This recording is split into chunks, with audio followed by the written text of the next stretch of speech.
Aujourd'hui, il est important de rappeler une chose essentielle. L'acceptation n'est pas une obligation.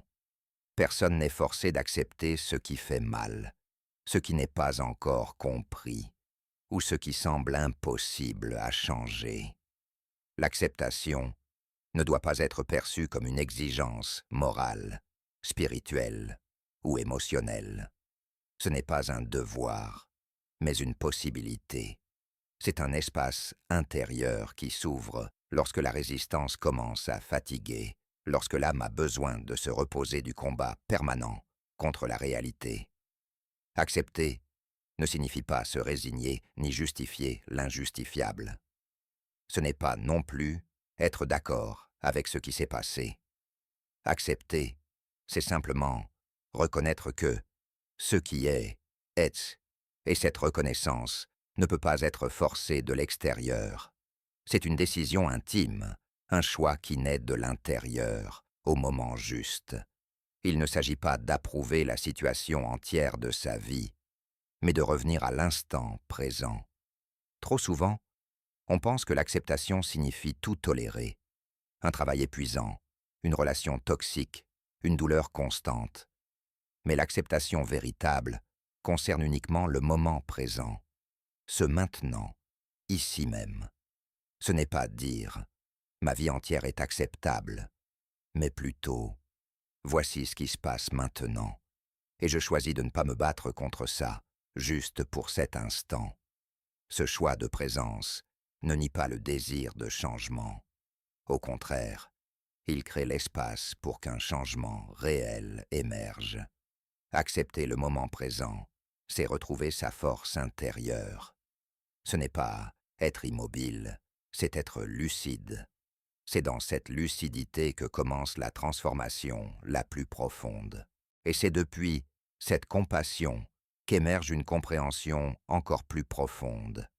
Il ne s'agit pas d'accepter toute sa situation de vie comme un bloc figé et immuable, mais d'apprendre à accepter l'instant présent. Voilà la véritable clé.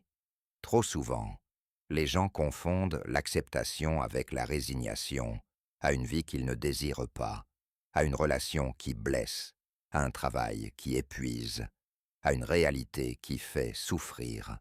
Mais l'acceptation, dont il est question ici, n'exige pas d'adopter toute une histoire, comme si elle était définitive. Il ne s'agit pas de dire « ce sera toujours ainsi », ni de se soumettre à ce qui ne fonctionne pas. Accepter l'instant présent, c'est entrer en contact avec ce qui se passe maintenant, sans le poids du passé, ni l'anxiété du futur. C'est regarder ce qui se trouve devant les yeux, ressentir ce qui se manifeste dans le corps, entendre ce qui résonne dans le silence intérieur. Il n'était pas nécessaire de porter toute la narration du vécu, ni de projeter tout ce qui pourrait arriver demain. Seul cet instant compte, seul ce maintenant, même si l'environnement est difficile, même s'il y a de la douleur ou de la confusion. Il existe toujours la possibilité d'habiter le présent avec moins de résistance. Il ne s'agit pas de nier le désir de changement, mais de cesser de se battre contre ce qui est déjà là. Car au moment où une personne cesse de lutter contre ce qui est, elle commence à libérer l'énergie nécessaire pour transformer ce qui adviendra. L'acceptation de l'instant présent n'implique pas l'immobilité, mais la clarté. Elle ne signifie pas perdre sa force, mais la retrouver depuis un lieu plus paisible, plus conscient. Et c'est dans cet espace que s'allume l'étincelle du véritable changement. Et c'est dans cet espace de présence et de clarté que la transformation devient possible. Mais pourquoi cela se produit-il? Que se passe-t-il à l'intérieur de l'être humain lorsqu'il cesse de résister au moment présent et permet à l'acceptation d'émerger? Pour mieux comprendre ce phénomène intérieur, il est utile de se tourner vers ce que la science commence à révéler. C'est ici qu'interviennent les neurosciences de l'acceptation. Depuis plusieurs années, les recherches en neurosciences ont étudié comment nos réponses cérébrales sont influencées par la manière dont nous interprétons et affrontons nos expériences. Lorsqu'une personne résiste continuellement à ce qu'elle vit, le système d'alerte du cerveau s'active, notamment l'amygdale, qui est responsable de détecter le danger et de déclencher des réponses émotionnelles fortes, comme la peur, la colère ou l'anxiété. Cet état d'alerte constant, appelé stress chronique, épuise les ressources du corps, affaiblit le système immunitaire et diminue la clarté mentale. En revanche, lorsqu'une personne choisit, progressivement, d'accepter ce qui se passe sans jugement, un phénomène remarquable se produit. D'autres régions du cerveau s'activent, notamment le cortex préfrontal et le cortex singulaire antérieur, associés à la régulation émotionnelle et à la pleine conscience. Ces zones permettent d'observer l'expérience sans y être piégé, générant une sensation de calme, de recul et d'autorégulation. C'est comme si le cerveau recevait le message qu'il n'y a pas de danger immédiat et qu'il pouvait alors désactiver la réponse d'urgence.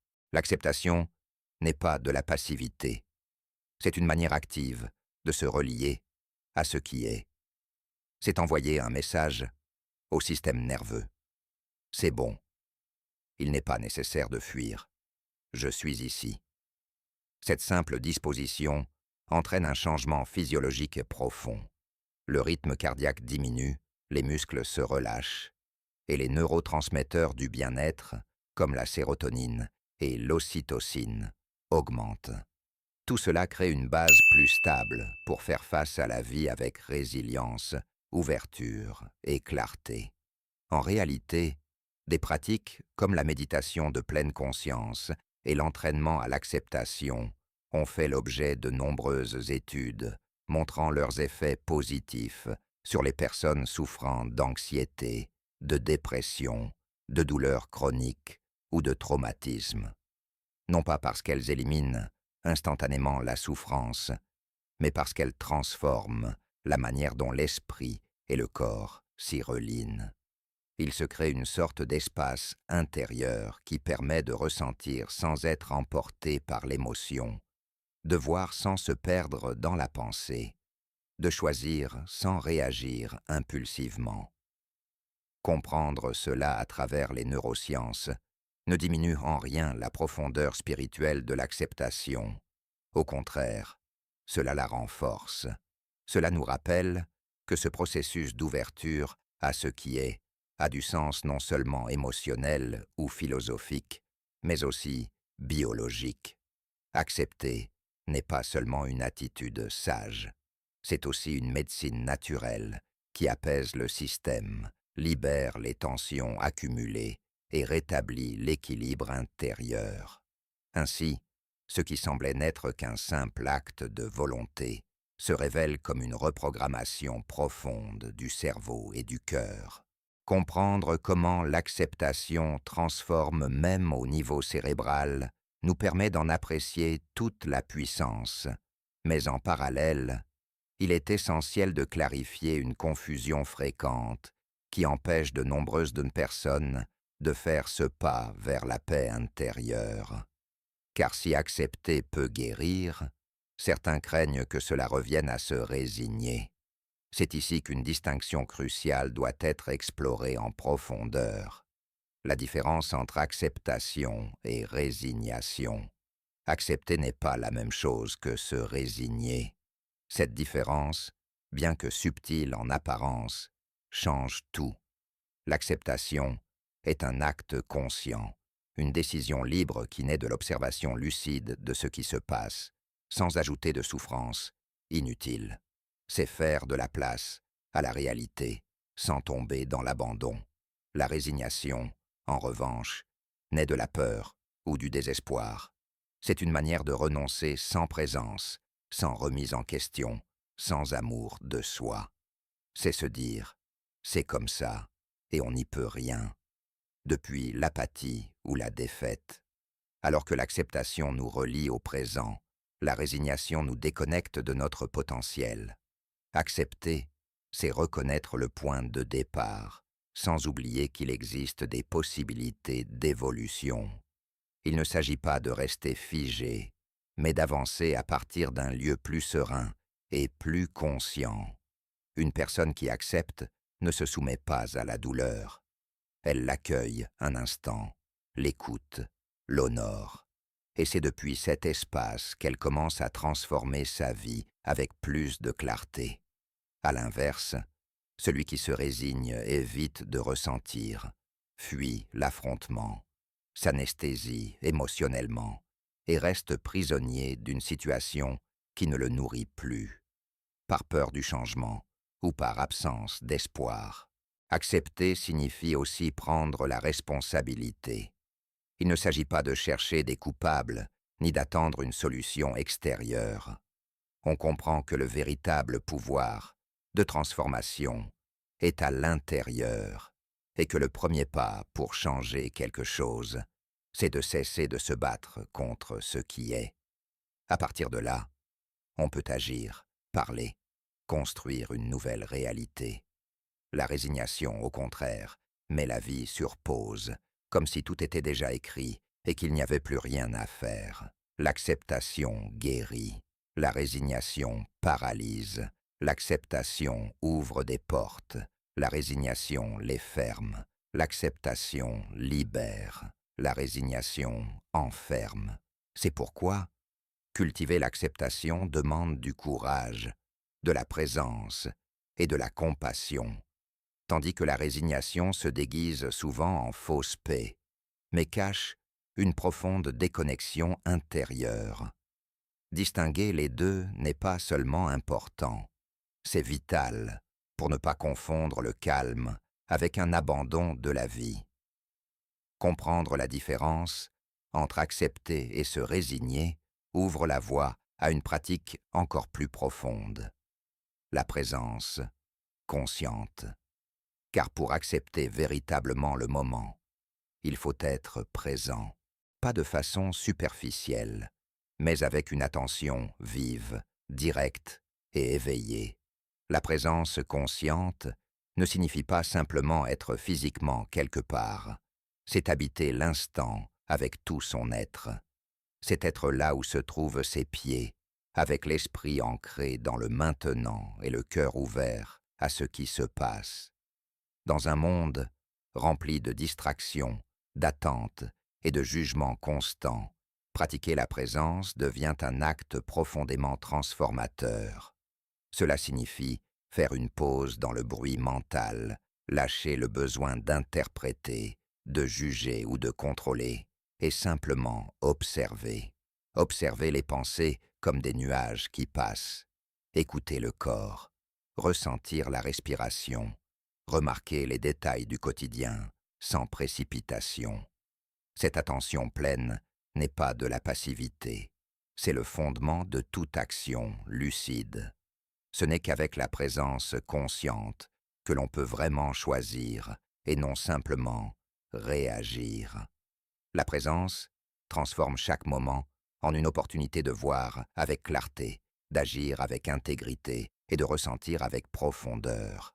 Et bien que cela paraisse simple, ce n'est pas toujours facile, car l'esprit a tendance à fuir vers le passé avec ses histoires ou vers le futur avec ses peurs. C'est pourquoi la pratique de la présence demande de l'intention et de la répétition. Il ne s'agit pas de rester dans un état parfait de conscience toute la journée, mais de revenir, encore et encore, au moment présent, comme on revient chez soi. Et dans ce retour, quelque chose se transforme. La peur s'apaise, le jugement s'adoucit, la paix apparaît, non pas parce que tout est résolu, mais parce qu'enfin, on est ici, vraiment ici, sans se disperser dans 1000 pensées. La présence consciente permet aussi d'écouter l'autre depuis un lieu plus empathique, plus ouvert. Être présent avec quelqu'un est l'un des plus beaux cadeaux que l'on puisse offrir. Sans corriger, sans précipiter, sans vouloir changer l'autre. Juste être. Et dans cet être-là, la vie circule avec plus d'harmonie. La présence ne résout pas tous les problèmes, mais elle change la qualité avec laquelle on les traverse. Depuis la présence, on aime davantage, on juge moins, on comprend mieux. Et surtout, grâce à la présence, on se rappelle qu'on est vivant, ici et maintenant. Et cela, c'est déjà un miracle.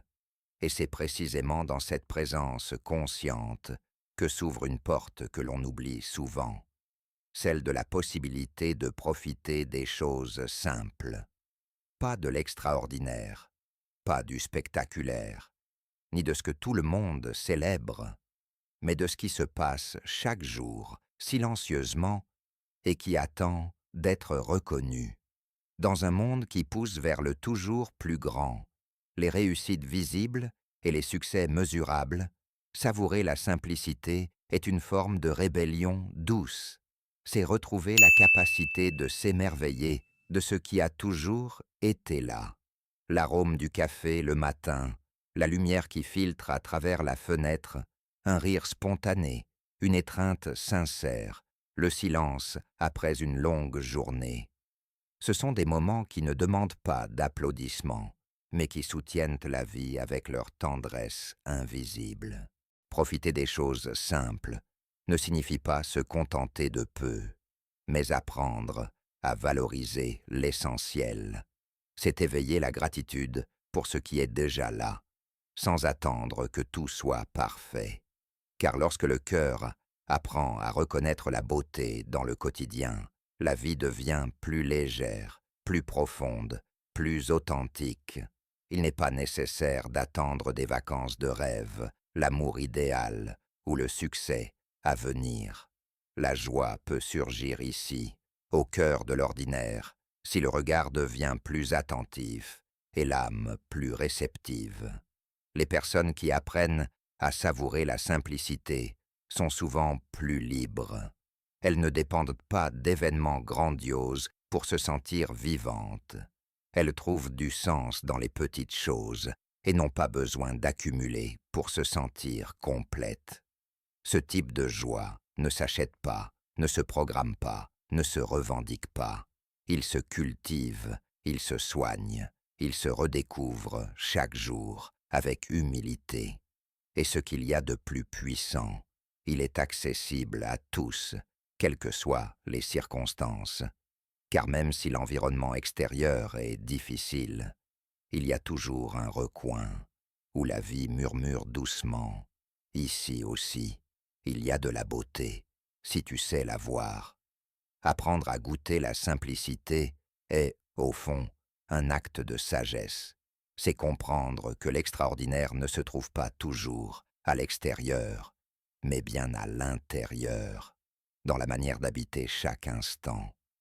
Et lorsqu'on adopte cette façon de vivre, on découvre qu'il n'est plus nécessaire de courir après quoi que ce soit, car le miracle est déjà en train de se produire, ici, maintenant.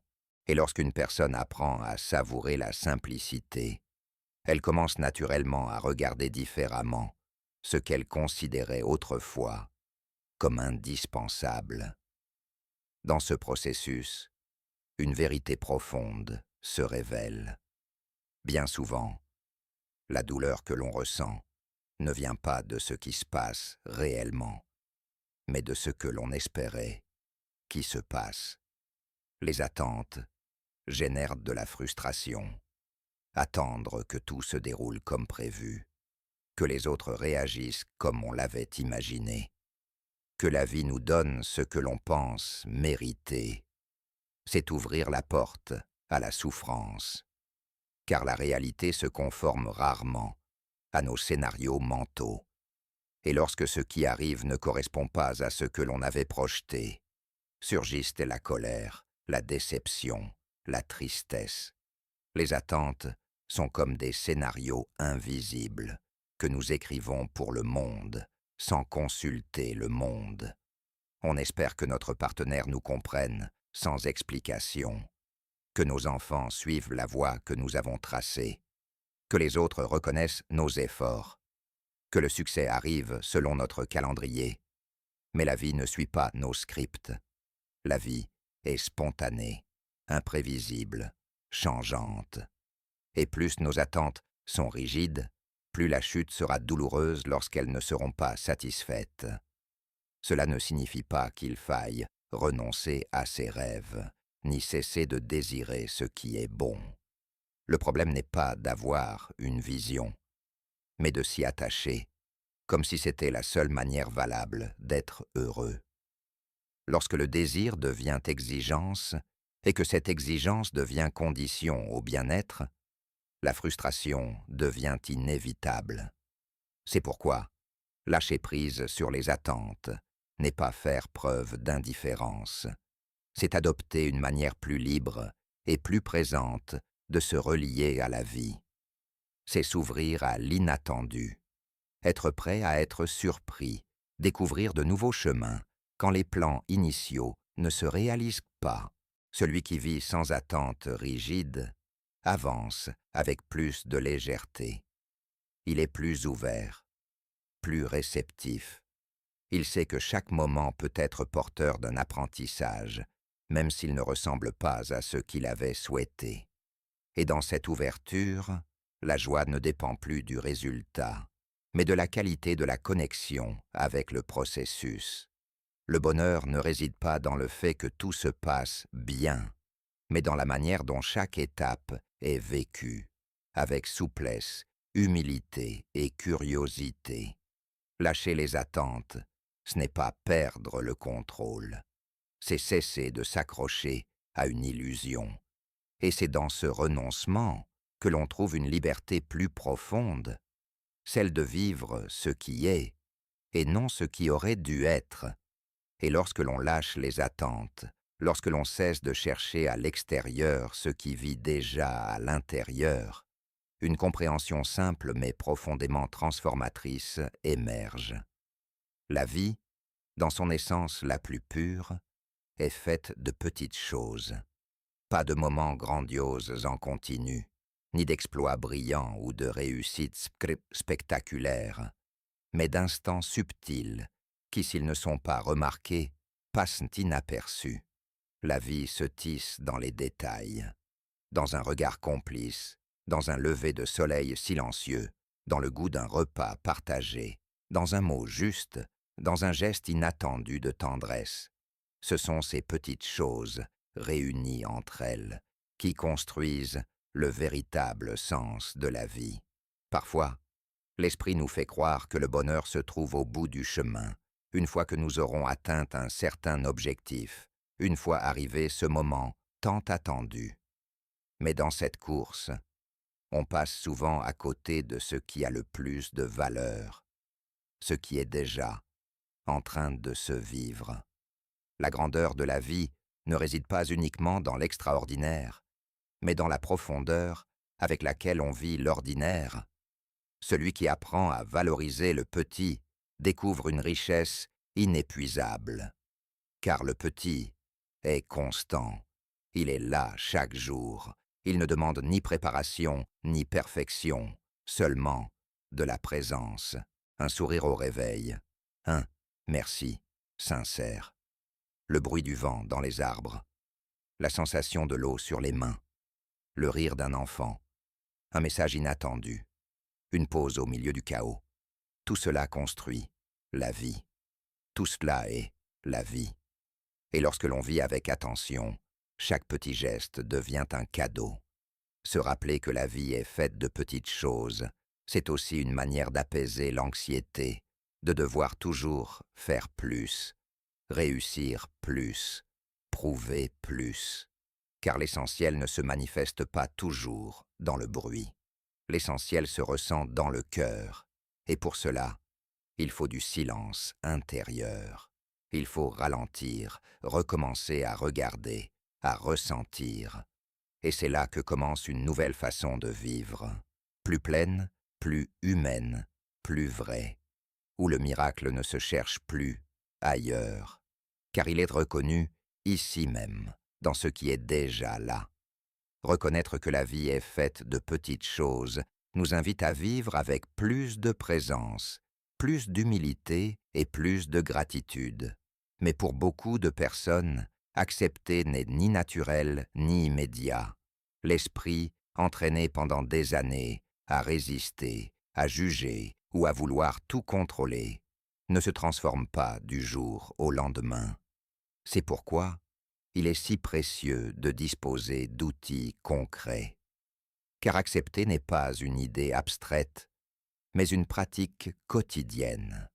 Et il existe des techniques simples et puissantes pour cultiver l'acceptation au quotidien.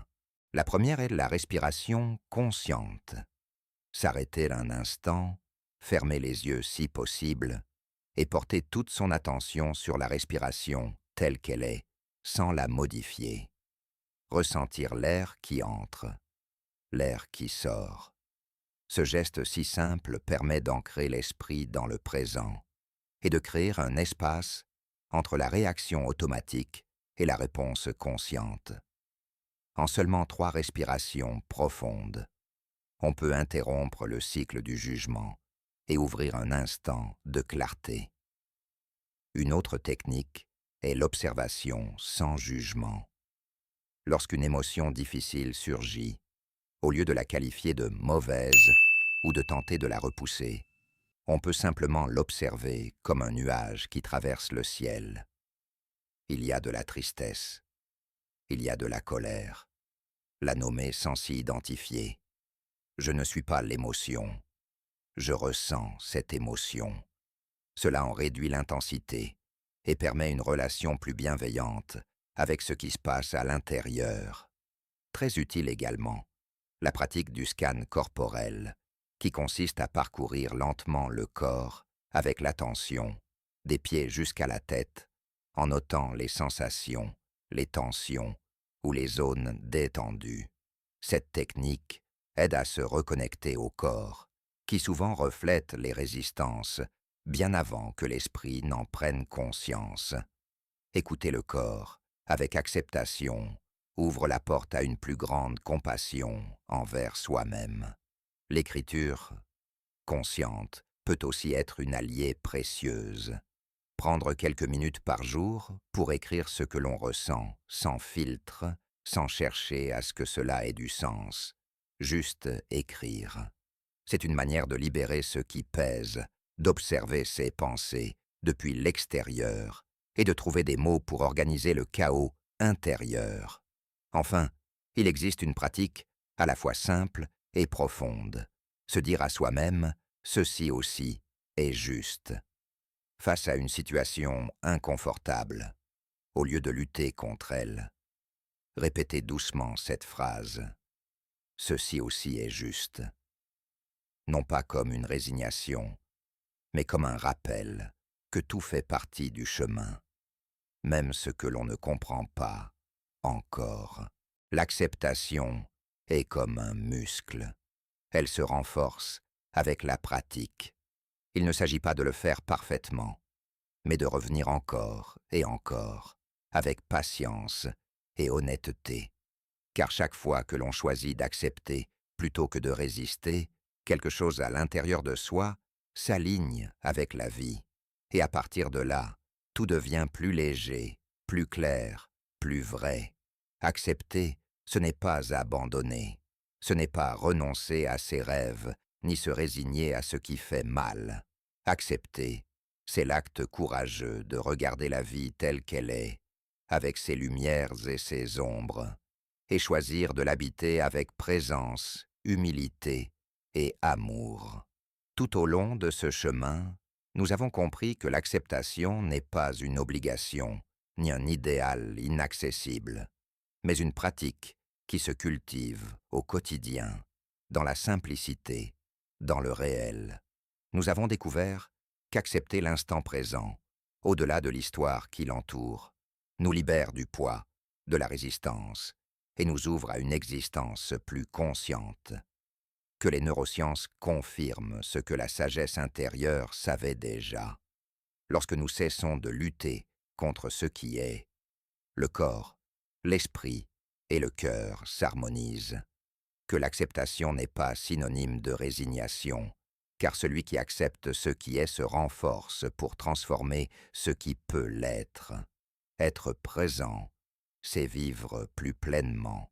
Et dans cette présence, nous trouvons la beauté du petit, la valeur de l'authentique, la paix de l'essentiel. Apprendre à lâcher les attentes, à savourer la simplicité et à mettre en pratique de petites techniques d'acceptation nous reconnecte à cette vérité profonde. La vie n'a pas besoin d'être parfaite pour avoir de la valeur.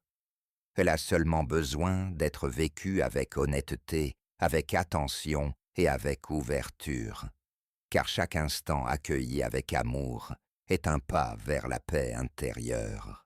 Et cette paix, silencieuse mais puissante, a le pouvoir de transformer toute une vie de l'intérieur.